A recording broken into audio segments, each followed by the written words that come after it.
Ladies and gentlemen, Dr. Wayne Dyer.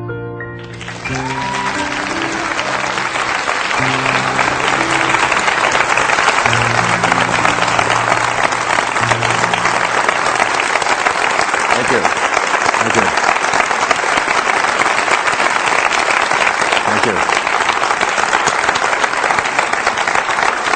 Thank you. Thank you so much. You're very kind. I will be speaking this evening about something that's very dear to my heart. It's not really a canned speech. It's not something that I've memorized.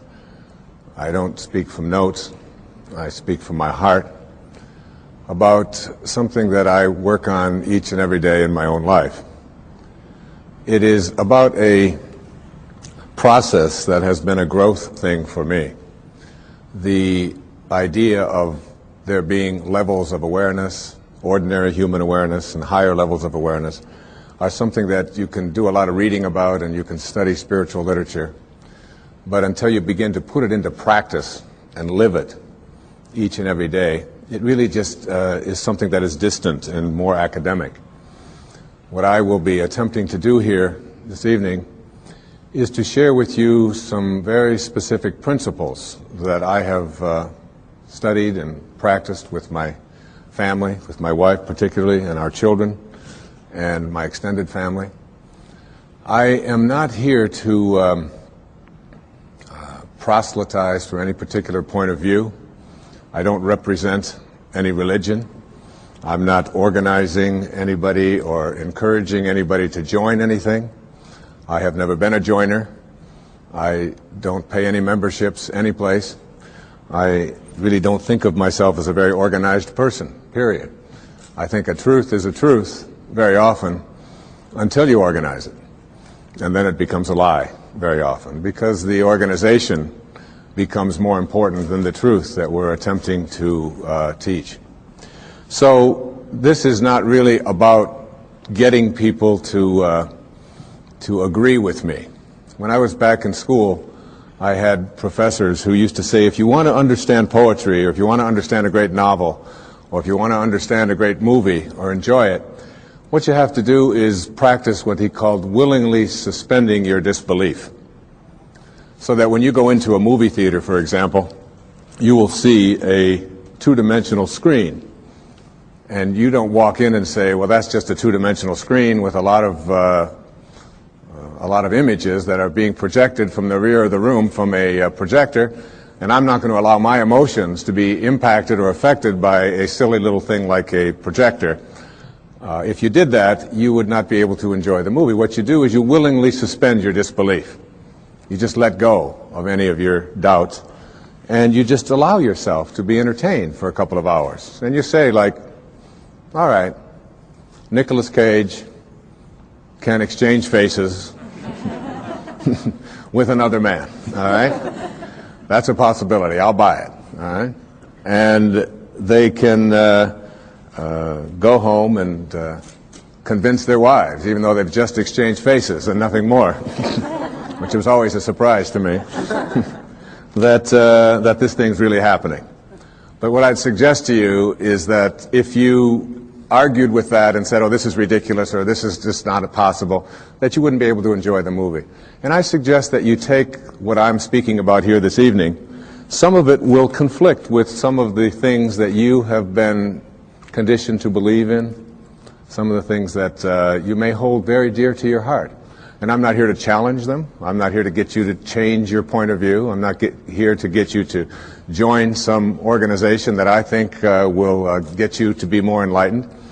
I'm just offering you what comes from my heart, principles that are involved in being able to reach higher and higher and higher levels of awareness, so that things like miracles and being able to attract into your life what has been missing up until now, the ability to heal yourself of perhaps diseases or processes of difficulty that you've never been able to handle before, the capacity to be able to create the kind of relationship that you would like to have, the ability to even get a job that perhaps you haven't been able to get, or to raise your level of prosperity, whatever it might be, to sell your home if you've been having difficulty doing that.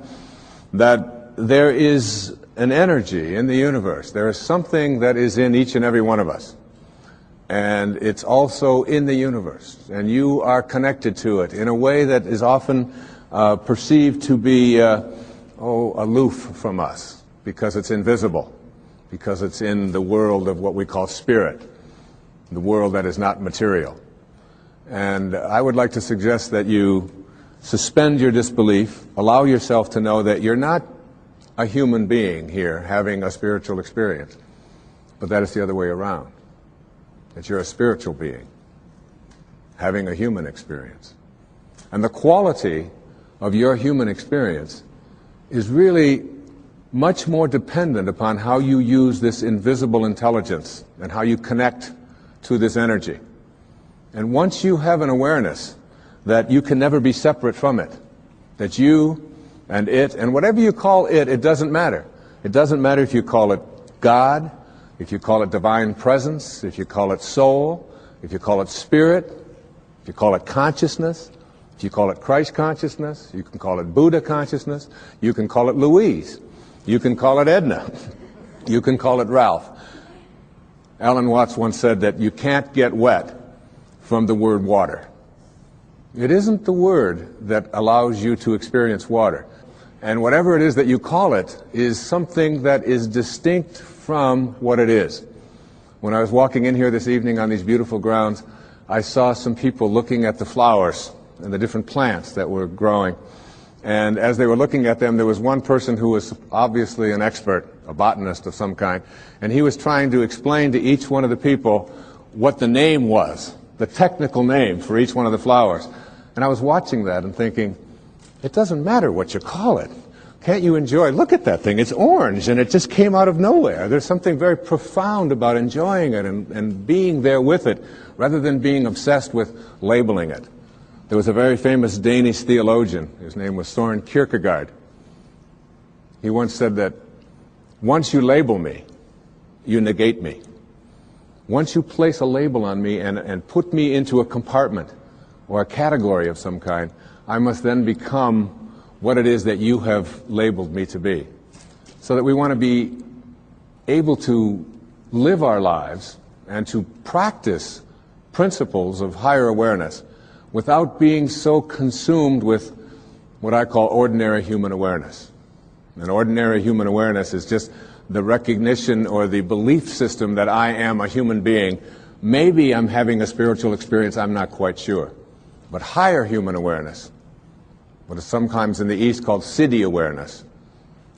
In the West it's been called higher consciousness or Christ consciousness. There's many names for it. But when you get beyond just knowing yourself as this body and this personality and this thing that you inhabit, and begin to realize that who you are is that which was never born and can never die, when you recognize your eternal self. And that's what this program is really about. It's really about recognizing the power, the energy, the capacity to be able to do what it says in some of the most holy books that you've ever read, that even the least among you can do all that I have done and even greater things. And that's not just empty words from Holy Scriptures. That's a very powerful lesson that each and every one of us can practice and live every day. What I'd like to suggest to you, and what this program is really about, is that there are higher levels of awareness that are available to us. A level of awareness that allows us to do things like, and it may sound a bit strange, but to manage the coincidences of our lives. To be able to place our attention on what it is that we would like to create for ourselves in our lives. To literally have the power to know that if I think about it, and I keep it there, and I keep that picture firm within me, that there is an energy, a source, a capacity within me that is in the universe, and that is also in me. And that I can use this energy, that I can manage it. There are many ways to get the things that we want for ourselves in our lives. But basically, It all begins with how we choose to think. As you think, so shall you be. 7 little words that I think are perhaps the most important things that we can learn and master in our lives. This old proverb notion that I become what I think about all day long. And once you know that what you think about is what expands, you start getting real careful about what you think about. You don't allow your thoughts to be on anything that you don't want or that you wouldn't want to have manifest or show up for you in your life. Emerson said, the ancestor to every action is a thought. And you can look at every spiritual tradition, whether it's Eastern or Western, whether it's ancient or modern, whether it's civilized, quote, or uncivilized, quote, whether it's tribal. And there is, in all of these persuasions, this idea that inside each and every one of us, in a place that is not material, in a place that has no dimensions, in a place that has no boundaries, that in each and every one of us, we have this power, and we have this intelligence. And you can never see it. I've often said that when you die, if you're going to die, and 5 minutes before you're ready to leave, they weigh your body. And let's say it weighs, oh, let's pick a good number, 150 pounds, all right? And then life leaves your body. And they weigh your body instantly after you're dead. And it still weighs 150 pounds. So that your body weighs the same, alive or dead, before it begins to deteriorate. And if that's the case, then your life, this thing that leaves your body and your body still weighs the same, is weightless. Your life is weightless. You can't put a dimension on it. You can't put a measure on it. Who you are is that life. And that life is not in the dimension of material. It's like if I want to wiggle my finger, I just have to have a thought. And the thought says, I think I'm going to wiggle my finger. And then I do this, and you say, well, that's really no big deal. But it really is a big deal. Because there's something invisible in here that says, I'm going to wiggle my finger. I've never seen that. I've never been able to, you can put that under an X-ray, you can try to measure that and find out what it is in there that allows you to say, I'm going to wiggle my finger, and you can never find it. It's not in this world, if you will. So I can do all the scientific studies, and what I can do when I do these scientific studies is I can find the command center inside of me. And I can go to the brain and I can point to a specific point, and scientists can do this and say, there's the command center which allows you to have a thought, I think I'm going to wiggle my finger.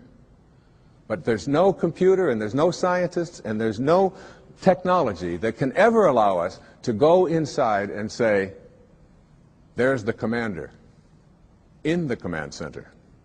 Can't find it. And that commander in the command center, that weightlessness, is the part of us that we just don't pay enough attention to.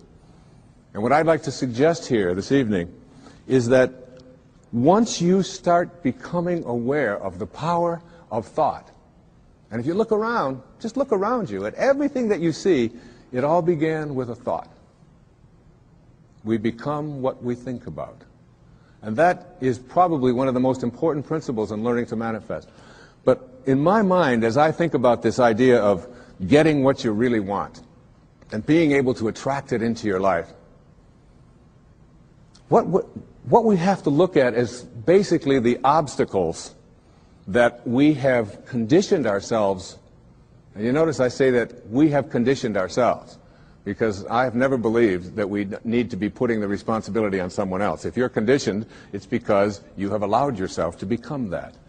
And if we are conditioned, if we conditioned ourselves to believe certain kinds of things, and one of the things that we kind of believe and hang on to and live with is this whole idea that all of the things that happened to me in my past are what are keeping me from doing what I'd like to do today. So we hang on to these things and we fill ourselves with blame. You say, I'm the middle child. I'm the youngest child. I'm the oldest child. You know, I'm an only child. Any one of those is a great excuse. You know, if you're the youngest child, you can say, well, you know, how could I be making decisions for myself and be a fully functioning person today when I always had somebody else telling me what to do my whole life? How could I think for myself? If you're the oldest child, you can simply say to yourself, well, how could I be expected to think for myself? I always had to think for somebody else. I was always doing it for somebody else. And that leaves the middle child, you know, the classic identity crisis. Oh, poor me. My mother didn't even know my name. She was always calling me by this one's name or that one's name. So I don't know where I fit in. So that takes care of everybody except the only child.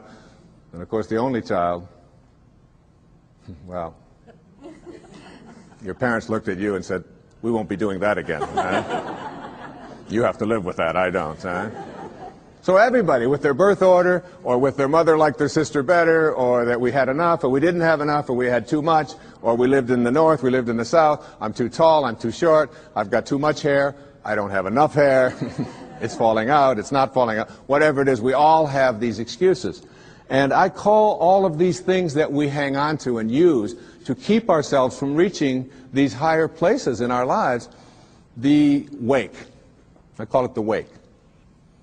And the wake is, comes from a story that I heard Alan Watts tell one time, and it was a very powerful story. He said, your life is like a boat, and it's heading up the river at, say, 40 knots, all right? And as it's going, you are somehow able to metaphorically stand on the stern, the back of the boat, and look down into the water. Now there goes your life in this direction, and you're standing here and you're looking down into the water, and you ask yourself these three questions. The first question, what is the wake? What is it? What is this thing that you see? And the answer, the wake is the trail that is left behind. That's what it is. Nothing more, nothing less. It's the trail that is left behind. Second question to ask yourself in this little metaphor, what's driving the boat? What's making this thing go in this direction? The answer, the present moment energy that's being generated by the engine, and nothing more. That's the only thing that's making the boat go in this direction. And in this little scene, this means it's the present moment thoughts that I have and how I am using them that is making my life go in this direction, and nothing more. Because the third question is the most important and powerful question. And ever since I heard it, I've always thought about this whenever I have a tendency to look back here and blame something. Is it possible for the wake to drive the boat? That is, can a trail that is left behind make a boat go in this direction? And of course the answer to that is no. It can't. It's just a trail that is left behind. And in that trail, there are an enormous number of things, and every one of us has a wake.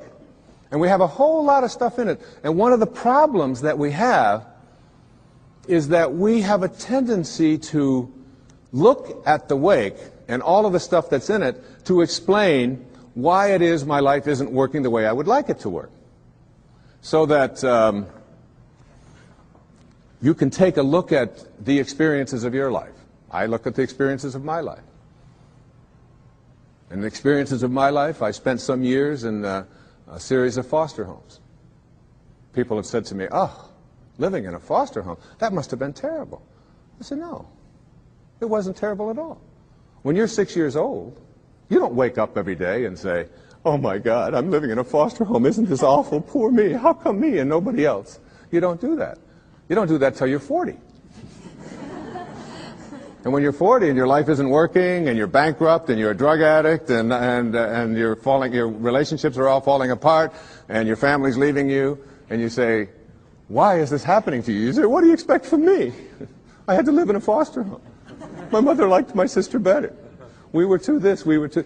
And so it's like we take a look at all of these things in our wake. And I'm not saying here that you shouldn't be in touch with your past and all of the things that are back there, but to use it as excuses for why you can't get where you'd like to get today is something that if you do that, you will never get to this place that I'm talking about in this program, which is this place that I call higher awareness, way beyond ordinary human awareness. One of the most powerful lessons that you can ever learn. I had to learn as a young man. My own father was a man who walked away. He left. He left home when I was just a baby. Left my mother, who's sitting right here, 107 years old. Is that? No, you're not 107. 82 years old, though. And with 3 little boys. And all I had ever heard when he walked out about this person that my older brothers told me about, and that when my mother got her family back together again when I was 9 years old, and did all that she could to make a family again, with all the hardships. This is a man who never made a phone call, who never sent a penny, who spent some time in prison, who was an alcoholic, who died of cirrhosis of the liver at the age of 49 and was buried in a pauper's grave in Biloxi, Mississippi. And it wasn't until I went to his grave and was able to stand there, and I used to dream about this man and have this enormous hatred for this person whom I had never seen, just based upon what he had done to my own mother and to my brothers and so on, and all of the stories that I had heard and all the research that I had done. And I ended up at his grave 10 years after he had died when I finally found out that he was dead. It was on the 27th of August. It was 1974. And what I did transformed my life. What I did is I believe I was sent there by God, or whatever you want to call that divine spirit, that divine presence. And my life at that time wasn't working. I was overweight. My relationships weren't working. My writing wasn't working. There were a lot of things that weren't going well for me in my life at that time. Not badly, but they weren't going at the level that I knew I was capable of getting to, because I was filled with this hatred, this anger, this bitterness. And so what I did is I stood there on his grave, on this little marker in the ground, and I said, "From now on, I send you love. I forgive you." Mark Twain said that forgiveness is the fragrance that the violet sheds on the heel that has crushed it. And once I let go of that anger and that hatred and all of my attachment to the bonding that I had done with these wounds, and let go of that and cleared that out of my life, my writing began to take place at a much higher level. In fact, I wrote Erroneous Zones in very, very short time after that. I began to get myself back in shape. I began to eat better. I began exercising, got my weight down. And the people that were supposed to come into my life, like my beautiful wife, who sits here with me this evening, and all of our children, some of whom are here this evening,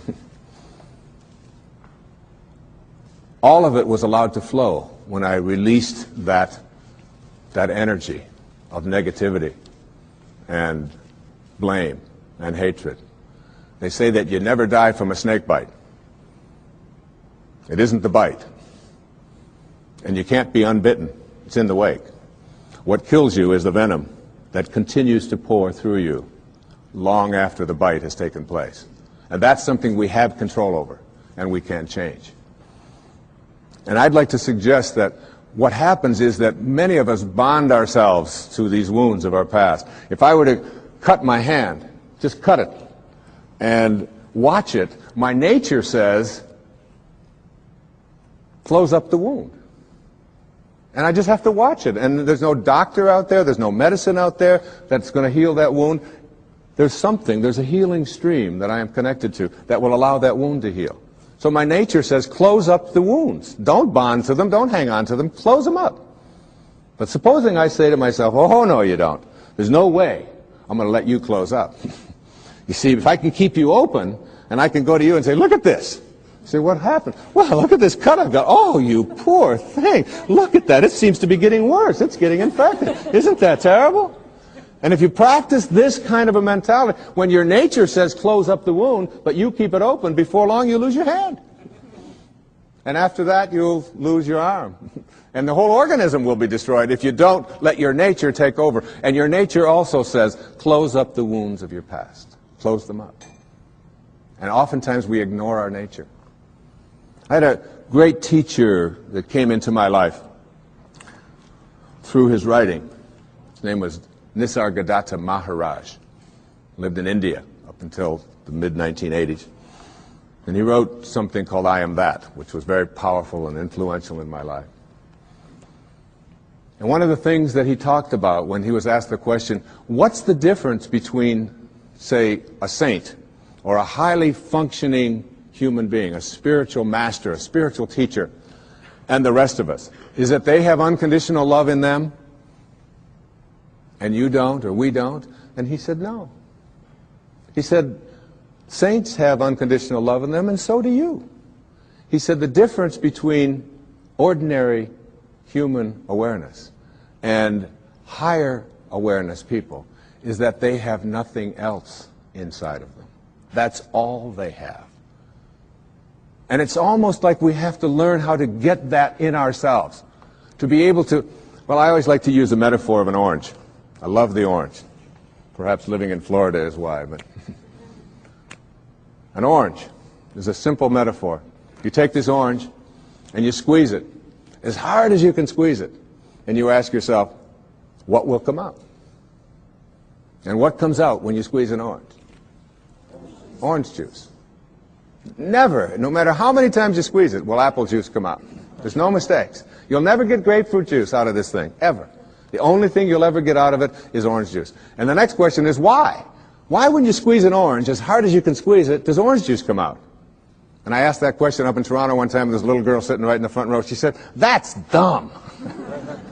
She said, that's what's inside. It has to come out. I said, well, that's the answer.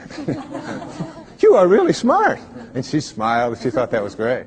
But that's the truth. The reason that orange juice comes out when you squeeze it is because that's what's inside. Now you extend the metaphor and someone squeezes you.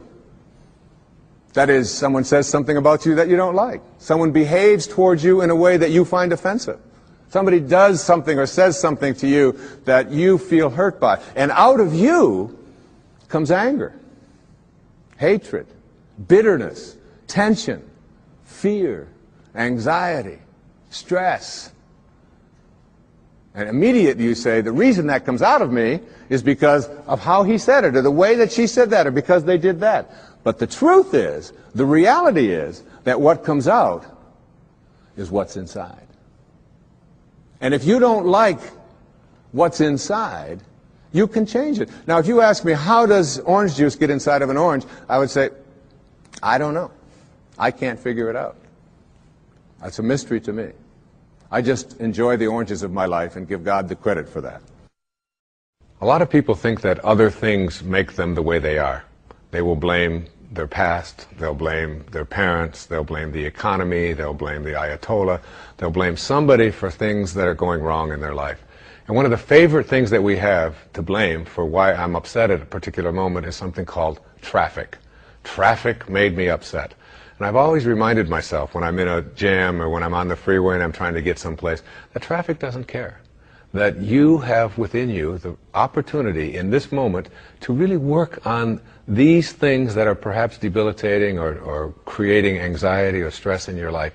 That these are tests, these are opportunities for you. Traffic doesn't care. Your anger is your choice, and you can always choose to be happy, angry, depressed, miserable, upset, or you can choose to be fulfilled and do something positive in this moment. It's always up to you. I'd like to give you what I think of as the great spiritual teachings of many various persuasions. There's a story that summarizes it. It's the story of what I call the four philanthropists in a village. The conquerors had come through, and they had taken all of the men, or many of the men who were warriors at the time, and they had placed them into this prisoner of war camp right in the village. And many of the villagers knew that their compatriots were imprisoned. And the first philanthropist was a person who had great wealth.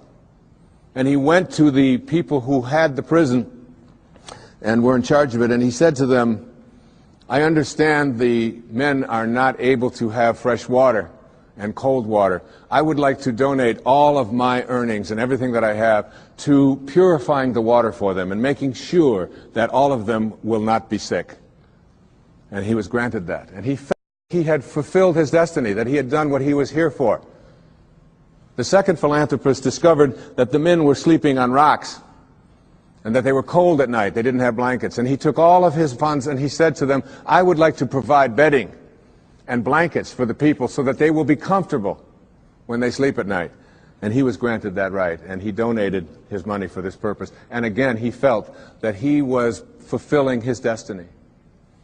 The third philanthropist discovered that the food that they were eating was inadequate, that they were just given beans and water and some bread. And so he said, I own a farm, and I'd like to grow all of my food, and I'd like to take this food to all of these prisoners. And he was granted that right. And all three of these great philanthropists in the village felt that they had really completed their mission for why they were here. But the fourth philanthropist was a saint. He was living not at ordinary human awareness, but at higher consciousness levels. And he went and he found out where the keys were. And he went to the prison at night and he released all of the prisoners. And this little metaphorical story really tells us that when we are living at ordinary human awareness, there's nothing wrong with those who are out there who can help us to suffer in comfort. All right? And many of us have learned to do that and accept that and say, all right, as long as I'm comfortable, even if I'm suffering, it's okay. But there are those who have keys. And those keys can open the prisons. One of the great teachers in my life was Carlos Castaneda. And Castaneda talked about his teacher, who was what they call a nagual, a Native American term that refers to all that is knowable. And his teacher told him that your life is like being born into a room, a mansion, if you will, that has 1,000 rooms. But you're born into one room. And this one room is called daily human awareness. And the only way you can get in is through conception and birth. You're in. And the only way you can get out, we are taught, is to die. So we spend our lives in this mansion in one room, even though there's 999 other rooms. We don't know how to get out into those rooms unless we die. So we wait to die. And what his teacher told him is, I can teach you how to get out of the room of daily awareness and into the other 999 rooms. And if you stay with me and learn all that I have to give you, I can teach you how to get out of the house altogether without having to die. And what we have to do in order to get to that place where we can take the keys and unlock the self-imposed prisons, or the prisons that we have given ourselves on the basis of what we have come to believe is our limitations, what we can and can't do. We have to let go of that. And I call it rewriting our agreement with reality. We literally have to make a whole new contract with what it is that I perceive to be what is possible for me. And in order to do that, we have to shift out of the things that we have come to believe in, and everything that you came to this program watching tonight that you believe in was handed to you by someone else outside of you, was handed to you by the experiences or testimony of someone in the past, and because it comes from outside of you, there is still an element of doubt.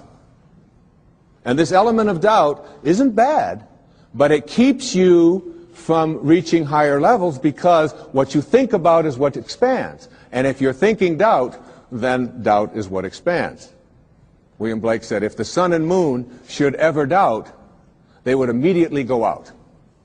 So how do we get past what we believe in, or what has been handed to us, and still honor it and be grateful for all of the teachers and all of the people who have come before us? So what we have to learn to do is let go of that tribal consciousness and shift to what I call a knowing. Now, there's a big difference between what you believe and what you know. Everything that you know is something that you have made conscious contact with. Conscious contact. So there's nobody out there watching. There's nobody in this world who knows how to swim, who learned it by somebody else telling them that you can swim, or by watching Mark Spitz go through the water, or by observing other people doing it. You may remove some of the doubt, but you will never know how to swim until you get in the water and blubber around a few times and then do it. And then you'll have a knowing, and that knowing is something that you'll never lose, just like riding a bicycle or dancing the Macarena or making a lemon meringue pie or anything that you know how to do. It's because you've made conscious contact. And I'd like to suggest that there's a big difference between knowing about a divine presence, knowing about a sacred awareness, knowing about God, and knowing God. There's a big difference. Just like there's a big difference between knowing about the possibility of being able to heal myself of something that is bothering me, perhaps a disease process. I perhaps may believe that it's possible because I've read other people and I've heard others say it. And I've read the testimony and I've listened to the tapes and I've gone to the seminars. But until you have made conscious contact with it, you'll never know it. And I'd like to suggest there's a wonderful poem. I'd like to share this poem with you. It's written by a wonderful woman. Her name is Valerie Cox. And she lives up in Seattle, and she's written quite a bit of poetry. This particular poem really speaks to me to the difference between what you know and what you believe in. Immerse yourself in these words. A woman was waiting at an airport one night with several long hours before her flight. She hunted for a book in the airport shop, bought a bag of cookies, and found a place to drop. She was engrossed in her book, but happened to see that the man beside her, as bold as could be, grabbed a cookie or two from the bag between, which she tried to ignore to avoid a scene. She munched cookies and watched the clock as this gutsy cookie thief diminished her stock. She was getting more irritated as the minutes ticked by, thinking, if I wasn't so nice, I'd blacken his eye. With each cookie she took, he took one too. And when only one was left, she wondered what he'd do. With a smile on his face and a nervous laugh, he took the last cookie and broke it in half. He offered her half as he ate the other. She snatched it from him and thought, oh, brother, this guy has some nerve, and he's also rude. Why, he didn't even show any gratitude. She had never known when she had been so galled, and sighed with relief when her flight was called. She gathered her belongings and headed to the gate, refusing to look back at the thieving ingrate. She boarded the plane and sank in her seat, then sought her book, which was almost complete. As she reached in her baggage, she gasped with surprise. There was her bag of cookies in front of her eyes. I love that. I love that. If mine are here, she moaned with despair, then the others were his, and he tried to share. Too late to apologize, she realized with grief that she was the rude one, the ingrate, the thief, the cookie thief. And all of us in some ways are cookie thieves. I have 8 beautiful children. Our youngest little girl's 8 years old. One of the things that you do when you become enlightened and become a guru, like me, that'll be the day, is when we place something that is important to know where it is, we practice mindfulness so that we never misplace anything. So obviously, having reached this exalted level of awareness in my home with my 8 children, I never misplace anything. So I place my keys right here in a certain spot. But my little girl has this wonderful habit of taking my keys and hiding them on Daddy in the morning so that she can watch me flip out as I look for the keys. And I'll say, Sage, how many times has Daddy told you, don't hide my keys in the morning? Daddy, you told me not to do it. I don't hide your keys anymore. Come on, where'd you put my keys? The last time they were in your dollhouse, where did you put them? Daddy, you told me not to do it. And then, of course, my 12-year-old daughter, Serena, loves to just assume this stance. She's watching me raise my voice. She'll say, me raise my voice, she'll say, I wonder what all those people would think of Mr. Positive if they could see him right now. Get lots of reminders. So I give up. I say, look, when I come back out here, I want those keys here. And I go back and I get my clothes on and I reach in my back pocket, and there are my keys. Right where I had left them the night before, in my pocket. And there's a fine line, I think, between being a guru and being a jerk. All right? And I probably crossed that line more times than I should be admitting here on television. But this idea of being a cookie thief and creating a knowing is something. I did a benefit along with my wife a couple of years ago with a man on Maui whose name is Michael Knopf, who had been injured in an accident. He's a quadriplegic or paraplegic. And at that meeting, when it was over, there was a man who lived on another one of the islands who was known as a kahuna, a healer, an ancient healer from Polynesia. And he was introduced to me, and he said that was a nice talk and so on. And I said, how do you get to be a kahuna? You know, do you take Kahuna 101? I mean, what courses do you take? How does this work out? And he said, no, he said, kahunas are raised to have no doubt. To have no doubt. To have a knowing. And he said when a knowing confronts a belief in a disease process, the knowing will always triumph. And that knowing is something in which you say, you are healed, and healing takes place. One of the great stories of knowing is, again, with our little girl Sage, who we were spending the summer in our summer home, and we went to visit this dermatologist.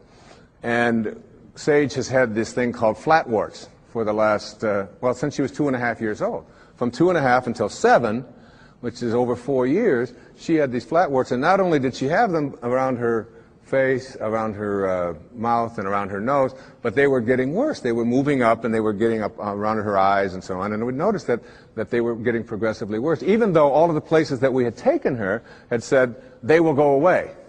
She'll outgrow them. But it didn't seem to be that way, and they always said it would be a few months. Well, years had gone by, and she still hadn't.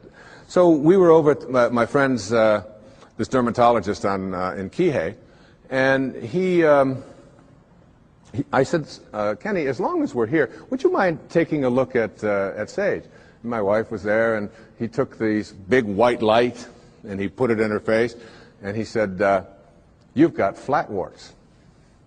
She hates that term. She never wanted to call them flatwarts. She calls them her bumps. All right? She just called them her bumps. So he said to her, but the good news is that when you get married, you won't have them. Well, she's 7.5, going, oh, who's this dork you've got me talking to now? And then he said to her something. He said, you know, we can't burn them off, and there's no medicine that we can give them. But he did say something to the effect that the ability to rid yourself of these things is within yourself. And that if you can call upon that healing capacity in you and begin to talk to these bumps in a way in which you ask them to leave, that you have a much greater chance of getting rid of them faster than anything that I could give you, and we certainly can't burn them off because we might scar your pretty face. And that's basically the message that he gave us. I'm paraphrasing it. So we went back that night to where we were staying, and there was a whole bunch of kids there, as there always are when we're staying, and all of their friends were there. And we walked into the bedroom, and it was late at night, and over in the corner, on her air mattress, was Sage. And she had the blankets pulled up over her head, and she had a flashlight underneath the blankets. And I went over and I lifted up the blanket. I said, honey, is everything all right? She said, shh, I'm talking to my bumps. And I left the room, and I came into my wife in the other bedroom, and I said, honey, you're not going to believe this, but Sage is in there talking to her bumps. Isn't that great? The next night we did the same thing. That was the second night. The third night, the same thing. Now that was Thursday. On Friday, this happened on Monday. On Friday, as God is my witness, on television, every single one of those bumps was gone and has never reappeared since. A knowing. You see, there is a stream of healing that is something that we can plug into. It's very much like electricity. People say, well, in ancient Greece there was no electricity. There was electricity. We just didn't plug into it. That's all. And there's a stream of healing. And when we go into that stream of healing with a knowing, we go to a higher level within ourselves. And we don't allow any doubt in. Basically, in every single one of us, every human being out there, there are two of us. There's two people. The first person in each person is called the ego, or I call it the ego. E-G-O. Earth Guide Only. All right? This is the part of us that says who I am is separate from you, separate from God, separate from my environment, and therefore I'm in competition with, and my value is based upon how much I get, how much my stuff is worth, how much better looking I might be, or how much more attractive I might be, how much more money I might have, the value of my possessions, and so on. What is mine? So it's not mystical awareness which says I am connected. It is that individual lower level of awareness which says my ego. This is mine. Also in each and every one of us there's another person. And this other person is called what I call the sacred self, or the higher self. And this sacred or higher self really doesn't care how much you get. It doesn't care who you're better than. It doesn't care how much stuff you have. It's not interested in any of that. The problem is that we very seldom listen to it. We pay very little attention to it. This higher or sacred part of us wants only one thing. It wants us to be at peace. At peace. Whatever choice you make in every interaction you have, make the choice to be at peace, your sacred or higher self says. Whereas your ego says, oh, no, no, no, no. It's much more important to be right. And so we find people in relationships struggling a lot. And one of the things that they struggle about is who's right and who's wrong. Most of the fights that you have in your relationships really basically, oftentimes you forget the details. But it's basically about who's right and who's wrong. So that if you want to have your higher or your sacred part of you ruling in your life, I suggest this to you. Practice being kind rather than right. When you have the choice, and you have the choice in your relationships with your spouse and your ex-spouse, with your parents, with your grandparents, with your in-laws, with strangers on the freeway, with flight attendants, with waiters, with whomever you interact, if you can just subdue this ego part of you which says, it's important for me to be right, which will introduce you to stress and anxiety and fear and so much of the stuff that I talked about earlier, and instead say, how can I suspend this part of me and allow the part of me that wants to be at peace, that wants to be happy, that wants to be fulfilled. And if I said to you, I'm going to give you a magic wand, and with this magic wand, I am going to allow you to just wave it and get anything that you want. Whatever you want. You can have this, you can have this car, you can have these nice clothes over here, you can have this home, whatever it is. Or I said to you, in lieu of that, I'm going to give you another wand, and you can wave this, and for every moment for the rest of your life, you'll be at peace. Whatever comes along, you'll be able to choose peace. And basically, we know that we're only here for a very short time. And being able to choose peace, which is what the sacred part of you begs you, the higher self. Once you get that, you begin to shift away, and you stop telling yourself that the people who are close to me, in relationship with me, are the people who don't belong there. I remember my wife and I, we often talk about this, and we've been together a long time. We've had many children together, and we have a very wonderful, loving relationship. Thank you. But we'd often, and one time I said to her, or she said to me, you know, we love each other, but this doesn't sound like love. Sometimes the way we talk to each other doesn't sound like love. Let's practice with each other, being kind rather than being right. And it was transformative that when we had that walk. And doing that with your children, and doing that with a waiter. I mean, a waiter who comes to you and is like, you know, hassled and frazzled and has been busy and all of that, and your ego says, wait a minute, I'm here and I'm important, and I have a right to be served, and I have a right to be served now. That's the ego part of you. If you can suspend that and say, you know, you are a lucky man tonight. You got somebody who's stealing from his sacred self. And I understand. And you take your time, and you come to me, and you bring it at your convenience, whenever you can. I'm willing to suspend my...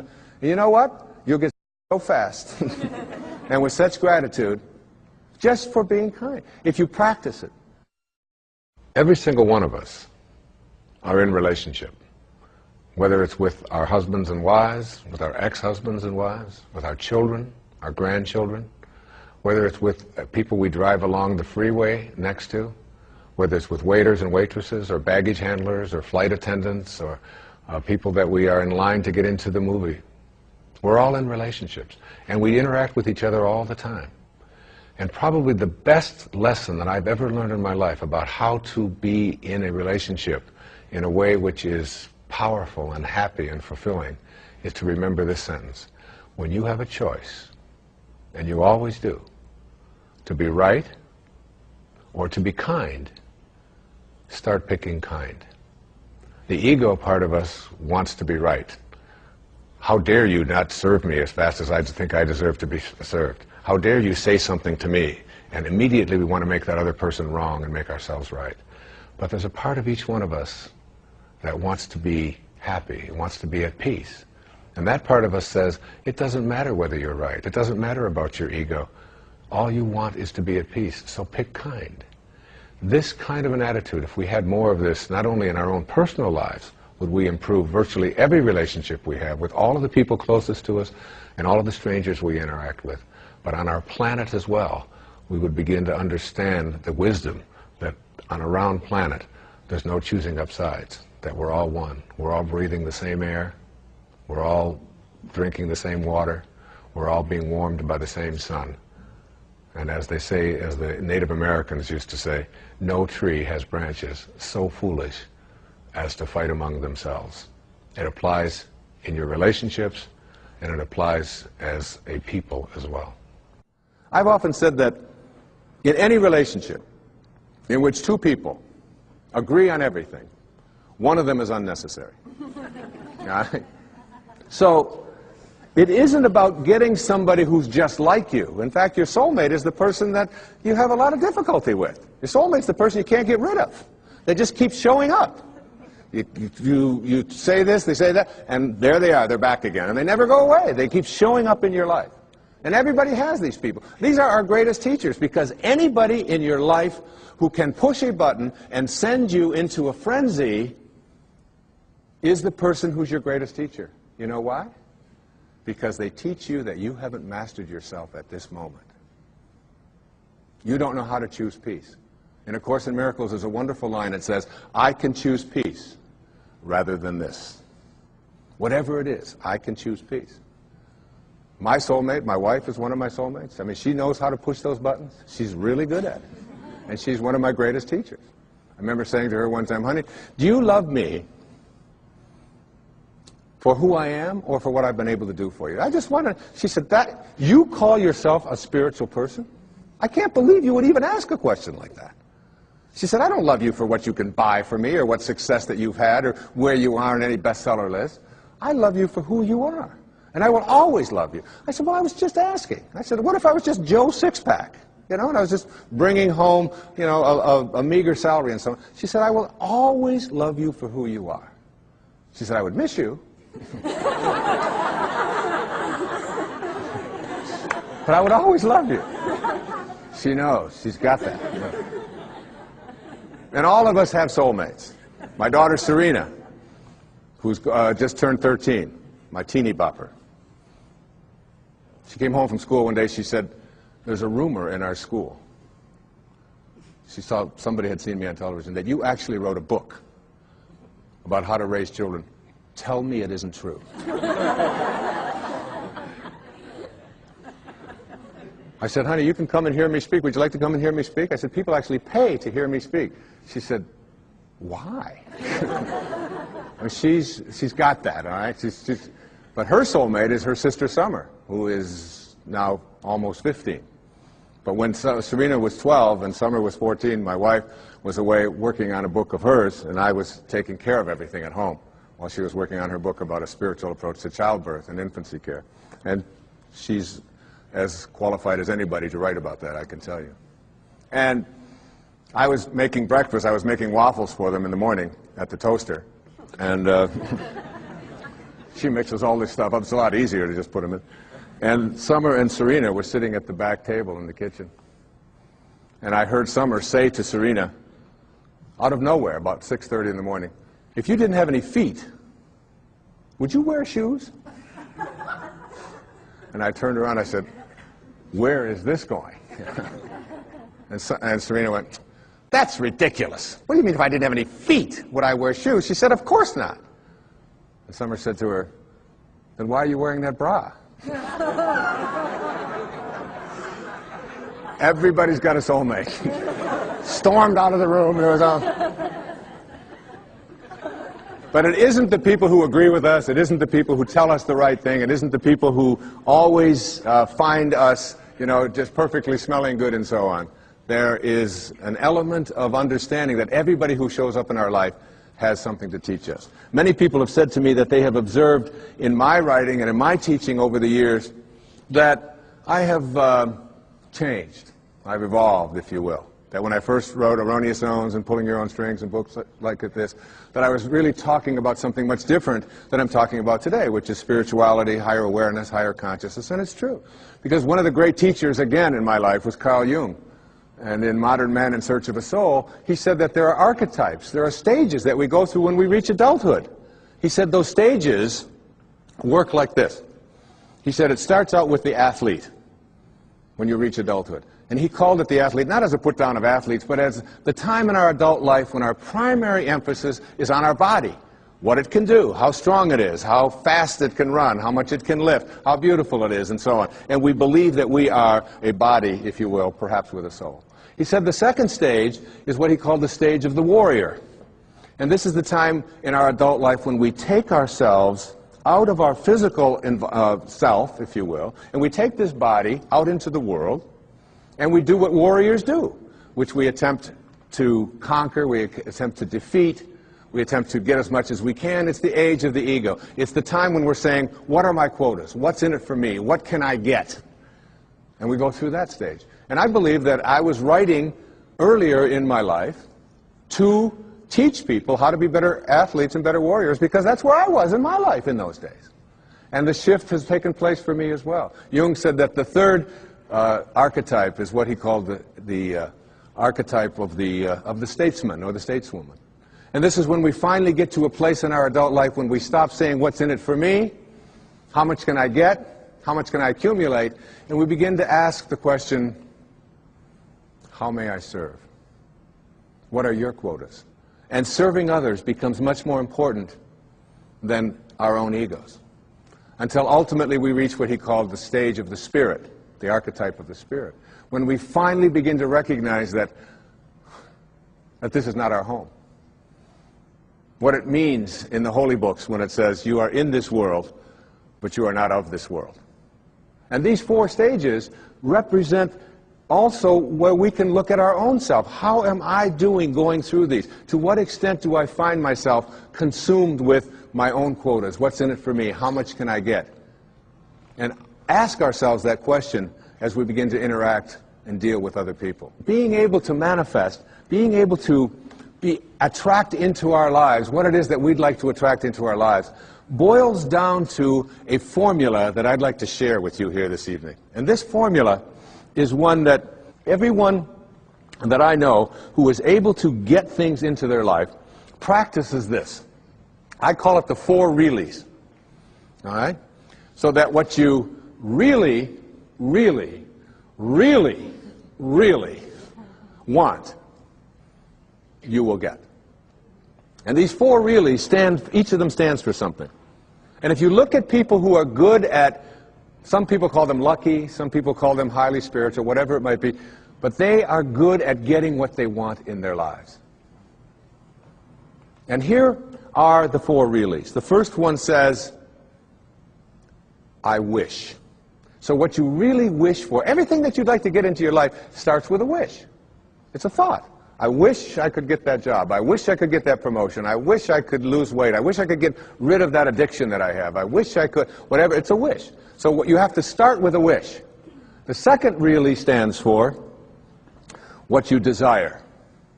What you really wish and desire. And the difference between what you wish for and desire is in what I call asking. Ask and you shall receive. Ask and you shall receive. It's not empty words. Be willing to ask.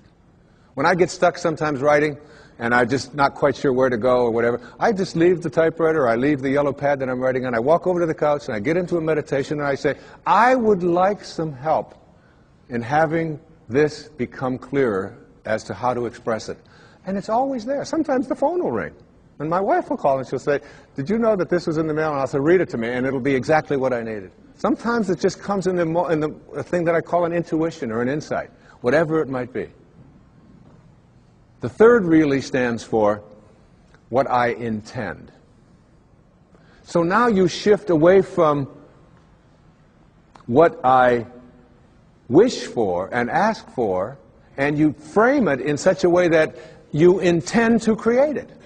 I intend to create this, whatever it might be, whether it's a healing, whether it's a losing of weight, whether it's getting rid of an addiction, whether it's creating prosperity. I intend to create it. And if you notice people who are good at manifesting, they don't mince those kinds of words. I will do it. And someone will say, well, what if it doesn't work out? You say, well, then I'll just learn whatever I have to learn from it not working out. But I intend to create this in my life. There's an intention, and the intention is so powerful that you become independent of the good opinion of other people. You're not checking it out with the tribe. You're not checking it out with what everybody else out there said you should do or shouldn't do. You're saying to yourself, I intend to create it. And I often tell people, don't tell anybody else about what you want to manifest. Don't make it a big statement.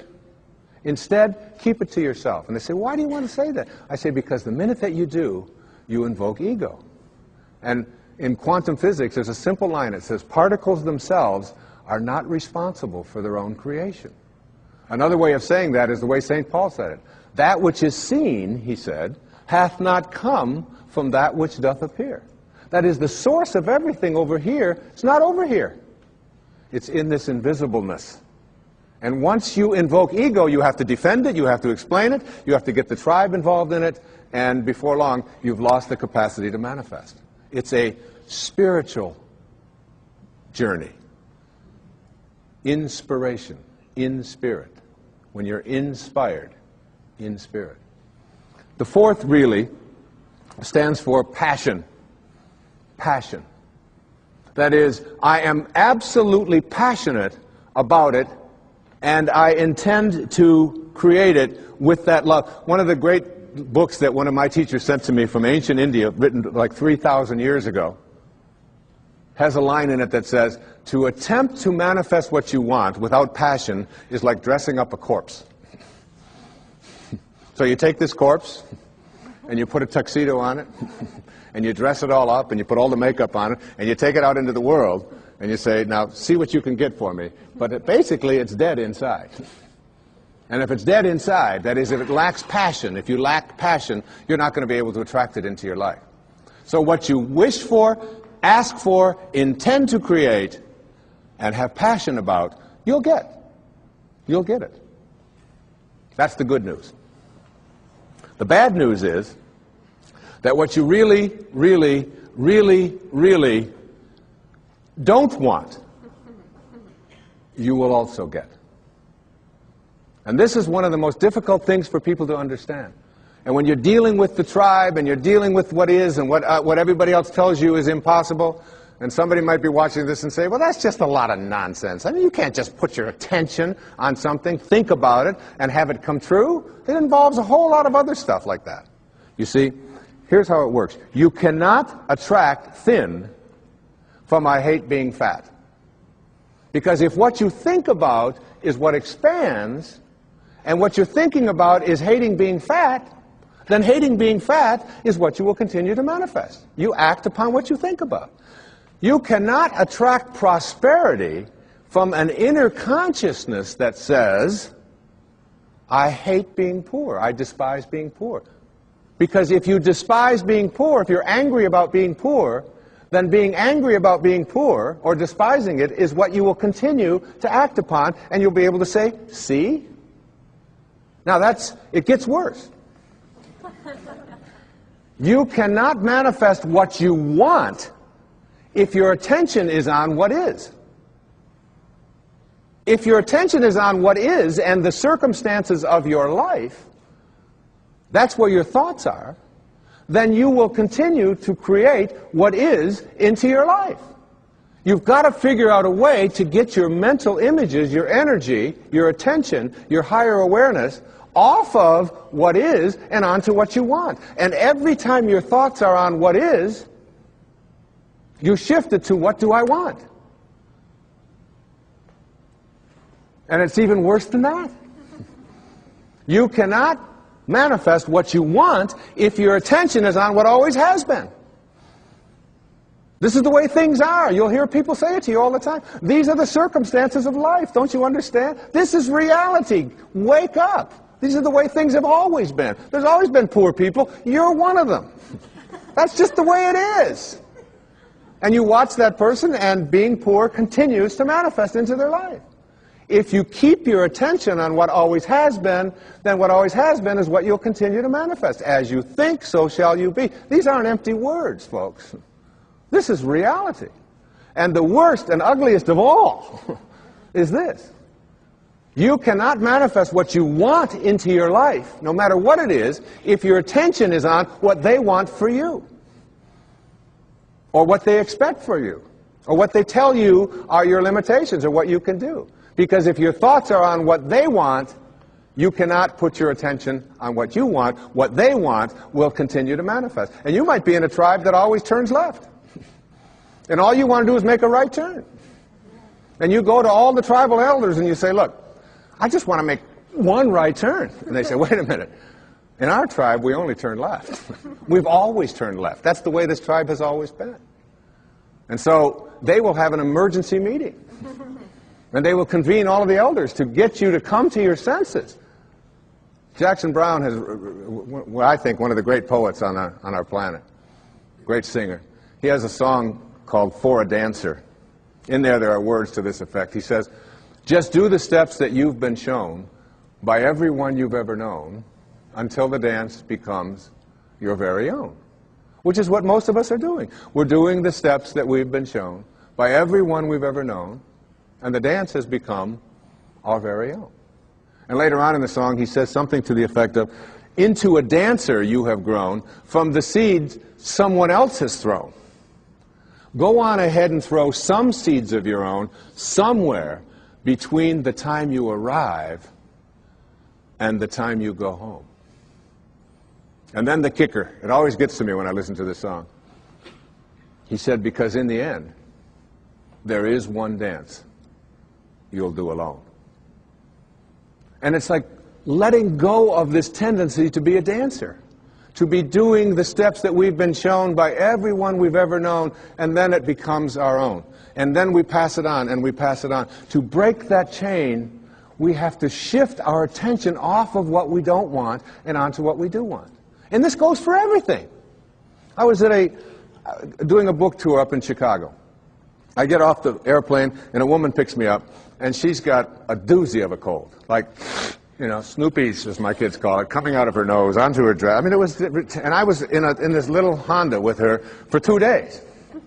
And so I said to her something to the effect, I can't remember what it was, I know she didn't like it, but I said something to the effect of, oh, it's been 20 years since I've had a cold like that. And she said, oh, that's just what I needed to hear. It's people like you who go around telling us, normal, mortal human beings, that when we have a cold we should be feeling guilty. She said, I don't appreciate that at all. She said, colds are just things that happen to us. I said, well, I understand that. I said, but I just don't think like you. She said, well, what do you think? I said, well, tell me what you think. You're the one with the cold. She said, well, I think colds are viruses and that they're in the air. And they're going to land on us every once in a while. And when they do, we shouldn't be feeling guilty about it and feeling bad about it, and people like you writing books about it to make us feel worse. I said, look, we're on the same page here. I said, I believe just like you. I think that colds are in the air, and that they're viruses, and that they land on us. She said, well, how come you don't get a cold then? I said, because when they land on me, I talk to them. She said, you talk to viruses? I said, of course. She said, well, what do you say? Well, I say to it, look, you've landed on the wrong immune system. I'm not going to talk about you to anyone. I'm not going to complain about you. I'm not going to give you any attention. And you have no room to flourish on this immune system. You're just not going to do your work here. But there's a lady in Chicago who's waiting for you. Now, you laugh and you think that that's silly, but I'm telling you that when you keep your attention on what you don't want is what will keep manifesting into your life. Addictions have been described as never getting enough of what you don't want or what you despise. So we keep our attention on what we don't want, and what we don't want is what we keep seeking after, and then we despise it. When we put our attention on what we do want, when we shift to a place called unconditional love, and begin to view it as something that I don't have to be dependent upon, you can shift right out of it. The currency for attracting what we want into our lives is our thoughts. As you think, so shall you be. Begin to place them on what it is that you want, and you'll start seeing it shift over and over again. And people who are terrific at getting what they want, you start getting inside of their head and say, what do you think like? How are you organized in here? And you know what they always say?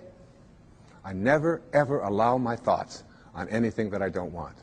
And no matter who out there is saying, yes, but you can't do this, yes, but you can't do that, I never allow that kind of energy. I shift away from that energy instantly. That's what separates great masters from ordinary human awareness. I have been talking during this program about a consciousness, an awareness, a level of functioning or living or thinking which involves something that I call spirituality. It isn't restricted in any religious way. It is a divine intelligence, an organizing intelligence that is everywhere at once. Some people call it God. Some people call it soul. Some call it spirit. Back in the times of slavery, there was a young man. His name was John Newton. He was 23 years old. And he had what is called in Japanese, it's called, excuse my Japanese, but it's called satori. I love to say that. Satori, S-A-T-O-R-I. And it means instant awakening. The idea that you can create something in your life now. In Zen, they have a proverb that says, when the student is ready, the teachers will appear. So it's just being ready. And so you don't have to go through this long, involved process to get to enlightenment where you get it 5 minutes before you die. Instead, you can have it when you are ready. The Native Americans, they have a word called natohi in the Aleut Indians. Natohi. And it means great seeing. Like I don't see, and boom, there it is. I see. And it's like in a dream when you just have this awakening, this light goes off and you just know. It's intuition, if you will. Intuition has been described as, if prayer is you talking to God, then intuition is God talking to you. It's like hearing that voice, and you know it. And John Newton, this 23-year-old sea captain, had a ship full of human cargo that he was bringing from the west coast of Africa to the New World as slaves. And he had this satori, this awakening. And in this moment of awakening, he realized that what he was doing was horrible and defenseless in terms of his own inner sense of morality. And he wrote down on the envelope the words to a song he called it Grace. I once was lost, and now I'm found. And it was grace that taught my heart to feel. It was grace that brought me home. He shifted away from his material world and his being a warrior to being a spiritual being in an instant, which is available to every single one of us. And he wrote these enduring lines. And I have asked my beautiful 16-year-old daughter, one of 6 beautiful daughters that I have. Her name is Sky, and she's just 16 years of age. And she really, in my heart, I've often said to my wife that Sky just about one of the nicest human beings I've ever known. The fact that she's my daughter, I know may sound like it's prejudiced, but this is a person who comes every night and says, I love you, to not only my wife and to myself, but all of her brothers and sisters, who is kind beyond anything I could ever imagine. And you know, from the time that she was a baby, just this high, she always knew what she wanted. She knew. She didn't believe, she knew. I'm going to be a singer. And I'd say, well, Sky, you know, you've got to study this. She said, no, I'm going to be a singer. And she would never hear of anything to the contrary. And if we were walking through a mall and someone would say, and she'd be 2 years old, up to my knees, and someone would say something to her, she would just sing a song for them. And she'll do it at any time. She had that knowing. She really, really, really, really, with passion, has always known it. And sings all the time and lightens up our house and my life and my wife's life in just the most magnificent of ways. And I asked her if she would please come tonight and sing this song for this program, to close it with as beautiful a rendition of Amazing Grace. And listen to the words. It isn't just my pride in my little girl singing. It's the message of finding yourself and reaching that higher level. So, ladies and gentlemen, my beautiful daughter, Sky Dyer, singing Amazing Grace.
Once was lost, and now I'm found. The message of that song is the message of this program.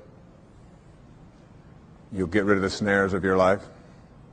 You'll let go of all of the things that keep you from reaching that exalted level of spiritual awareness. And you'll find yourself coming home. And when I say coming home, I mean returning to your source.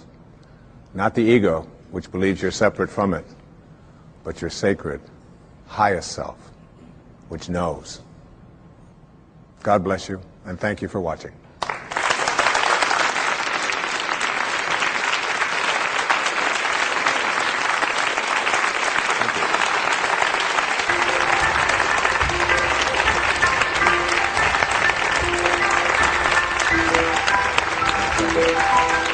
Thank you.